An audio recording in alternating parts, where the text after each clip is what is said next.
시청자 여러분 안녕하십니까. 부동산 고수비급 제42강을 시작하도록 하겠습니다. 시장에 가장 일반적인 두 가지 투자 방식이 있죠. 전세 투자와 월세 투자.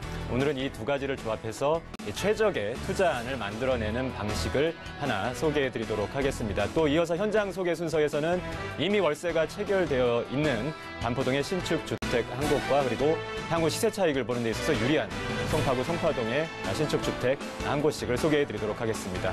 궁금하신 부분은 서울 전화 523-9440으로 연락 주시면 상세하게 안내해드리겠습니다. 강의 시작하도록 하겠습니다.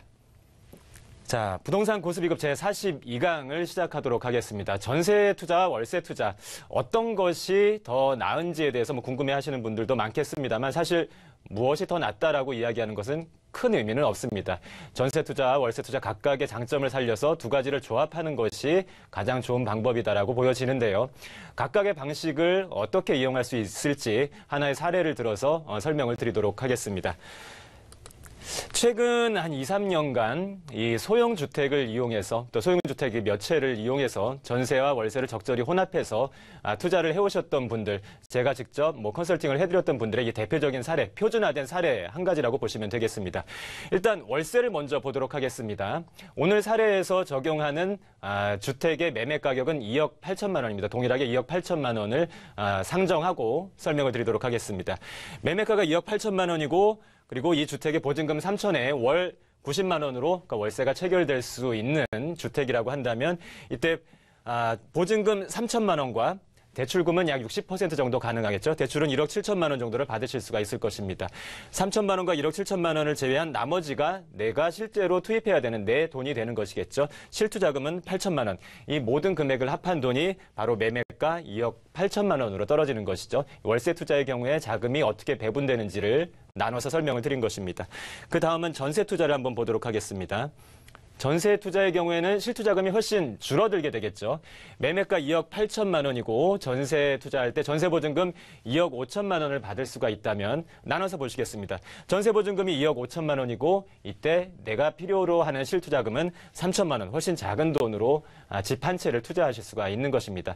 월세는 상대적으로 조금 더 많은 돈이 들어가고 전세는 상대적으로 적은 돈으로 한 채씩을 투자하실 수가 있는 것이겠죠.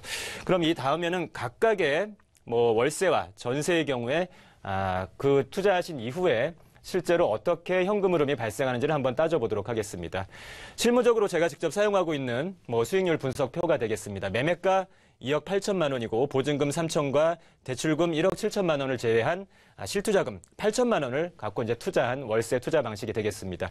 매달 월세 90만 원을 받게 되는데 약 3% 정도의 대출이자를 차감하고 나서 순수하게 내수 중에 매달 떨어지는 그 현금 수입은 48만 원이 남게 될 것입니다. 실투자금 8천만 원을 기준으로 한 연수익률은 7.1%, 7%가 넘는 꽤 높은 수익률을 확보할 수가 있는 것이 되겠죠.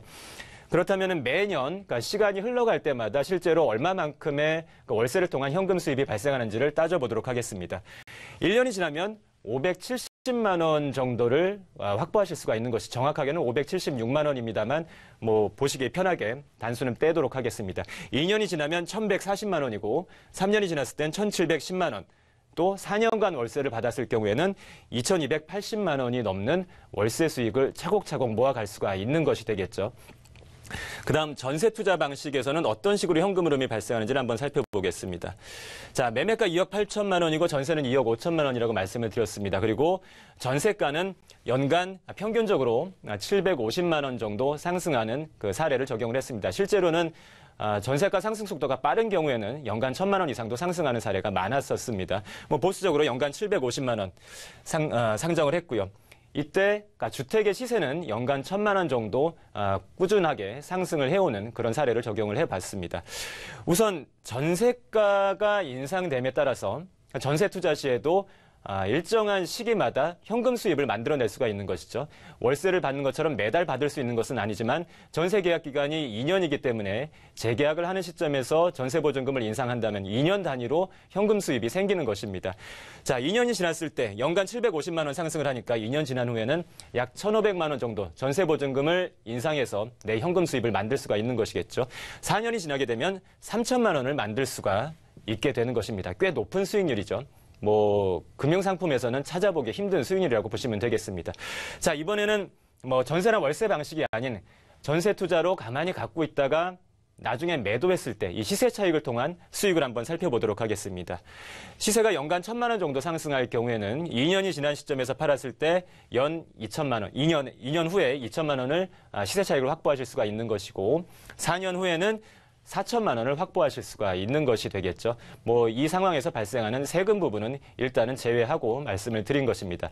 이렇게 각각 월세 투자 시와 전세 투자 시 일정 시기마다 어떤 식으로 현금이 발생하는지를 나눠서 보여드렸고 이번에는 이 모두를 한번 조합을 해서 설명드리도록 하겠습니다. 월세 방식으로 한 채 그리고 전세 방식으로 두 채를 투자했을 때 시기별로 이 어떤 식으로 조합을 할 수 있는지를 한번 사례를 설명을 드리겠습니다. 월세 하나와 그리고 전세 두 개를 했을 때 최초에 들어가는 실투자금은 8천만 원과 3천만 원, 3천만 원을 모두 더했을 때 1억 4천만 원이 되겠죠. 1억 4천만 원을 투입했을 때 1년이 지난 시점 월세 570만 원, 2년 1,140만 원, 3년 1,710만 원, 그리고 4년이 지난 시점에서는 총 2,280만 원의 현금 수입이 발생합니다. 이 월세를 이용해서 내 생활비에 충당할 수도 있을 것이고요. 뭐 그 이외의 현금 수입이 충분한 분이라면은 이 돈을 그대로 모아서 재투자를 하는데 이용하실 수도 있을 것입니다. 그다음 전세 투자를 했을 때 2년이 지난 시점에서 전세 보증금을 인상해서 1,500만 원의 현금 수입이 생기는 것이고 4년이 지난 시점에서는 3천만 원의 현금 수입이 생기는 것입니다. 역시 마찬가지로 이 돈을 내 생활 자금으로 충당을 하실 수도 있을 것이고 뭐 재투자를 할 수도 있을 것입니다. 3천만 원 익숙한 숫자죠. 전세 투자로 집 한 채를 투자하는데 소요되는 내 실투자금입니다. 이때 가서 전세로 집 한 채를 더 투자할 수 있는 재투자가 가능한 자금이 마련되는 것입니다. 그다음 4년이 지난 시점에서 시세 차익을 보고 매도했을 때의 경우입니다. 4천만 원의 시세 차익이 잡히게 되겠죠. 그리고 4천만 원뿐만 아니라 우리가 잠시 잊고 있었던 내 투자 원금 3천만 원도 숨어 있는 것이죠. 따라서 4년 후에 매도했을 때는 그 순간에 7천만 원의 자금이 내 수중에 다시 들어오게 되는 것입니다. 이 4년이 지난 시점에서 굉장히 다양한 경우의 수가 이제 발생을 합니다. 첫 번째 경우가 시세 차익을 보고 매도했을 때 내 투자 원금 3천만 원과 그리고 시세 차익 4천만 원을 더해서 만들어진 돈 7천만 원, 그리고 앞서 월세 방식으로 만들어진 2,280만 원 중에서 일부를 이용하게 된다면 좋게 월세 투자 한 채를 더 할 수 있는 자금이 마련이 되는 것이죠. 월세 물량을 하나씩 더 늘려나갈 수가 있는 것이 되는 것이겠습니다. 그리고 보증금 3천만 원과 또 이 시세 차익을 통해서 마련된 7천만 원을 이용해서 역시나 마찬가지로 월세 투자 한 채를 더 추가할 수가 있는 것이겠죠. 뭐 이 경우에 신규로 월세 투자 하나를 더 추가하지 않고 기존의 전세 방식으로 유지를 해왔던 주택에 대해서 전세를 월세로 전환하는 방식도 생각을 해볼 수가 있겠습니다. 가만히 들여다보면 우리가 이제 과거에 사용했던 은행의 예적금을 이용한 투자 방식과 좀 비슷하다라고 보시면 되겠는데요. 지금은 거의 불가능해졌습니다만 90년대 말 2000년대 초까지만 해도 뭐 그런 방식으로 특히나 사회 초년생들이 많이 재테크 수단으로 활용을 했습니다.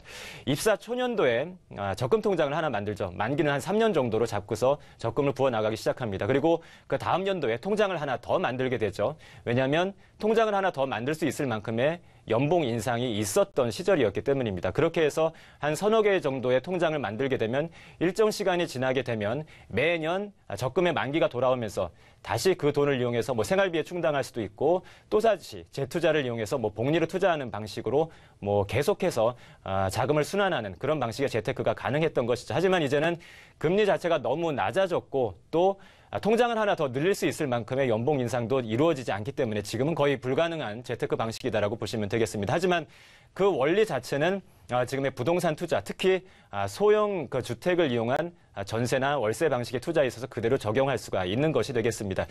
이 사례에서는 뭐 8천만 원과 3천만 원, 3천만 원을 각각 일시에 투자하는 것으로 가정을 했습니다만 실제에서는 대부분의 경우에는 뭐 이런 경우가 많을 것입니다. 올해는 한 8천만 원 정도의 자금이 마련이 되고 뭐 내년도 내후년도에 각각 뭐 몇천만 원 추가로 발생하게 되고 이런 경우가 많은 것이죠. 따라서 그 시점마다 내 수중에 들어오는 돈을 이용해서 그때마다 하나씩 투자를 하고 또 시간이 지난 다음에 거기에서 발생되는 현금을 다시 조합을 해서 내가 보유하고 있는 주택의 물량을 늘려나가면서 장기적으로는 월세를 받을 수 있는 수익형 부동산을 하나씩 늘려가는 방식의 꾸준하게 내 자산을 불려나가는 투자가 가능하다라는 것.